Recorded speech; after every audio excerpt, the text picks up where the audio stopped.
A very warm good morning, children.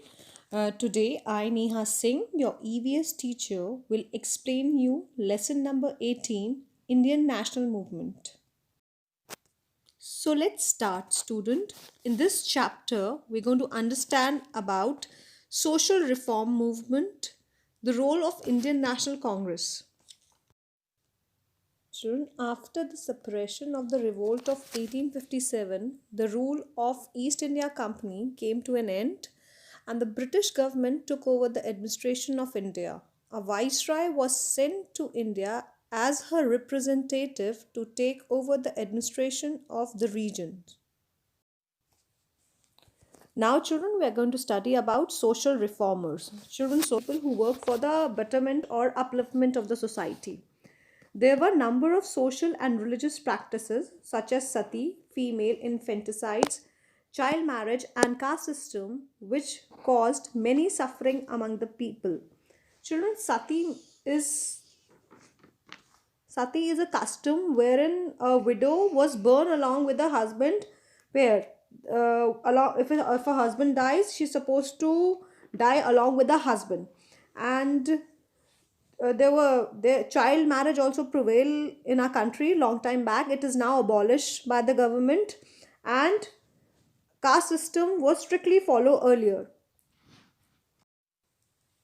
Some social reform movements led by thinkers and reformers like Raja Ram Mohan Roy, Dayanand Saraswati, Ishwar Chandra Vidyasagar, and Sir Syed Ahmad Khan brought about a new awareness amongst the Indian people.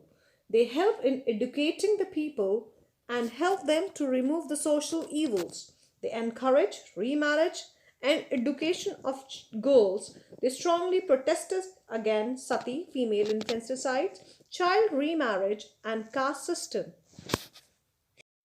Now let's come to the next topic of the chapter, that is the Indian National Congress. Indian National Congress in the year 1885 saw the rising of the Indian National Congress. An Englishman called Alan Octavian whom founded the INC. The session was presided over by C. Banerjee. The main aim of the Congress was to draw the attention of the British Raj towards the difficulties and demands of the Indian people. The INC has two sets of leaders, the moderate leaders and the extremist leaders.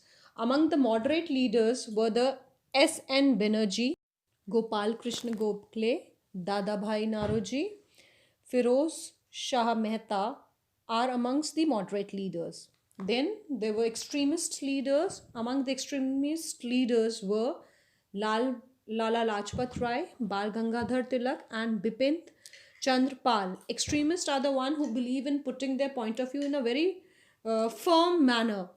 They have demanded for Purna Swaraj, which means complete independence. They were also called Lal Bal Pal. Now let's come to the next topic, which is the partition of Bengal. The Britishers wanted to suppress the Indian people, so they decided to divide their biggest state in their rule, that is Bengal. They thought that would suppress the Indians and create a gap. They used the policy of divide and rule and uh, created a gap between the Hindu and the Muslim. This added to more fuel to the freedom struggle. The result was a call for boycott by the Congress leader. Swadeshi Andolan was started in 1905 where people made a huge bonfire and burned all the foreign goods.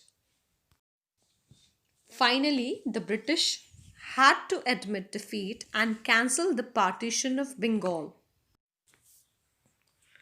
A Rowlatt Act was passed in the year 1919. Now we have come to the last topic of the chapter, coming of Gandhiji.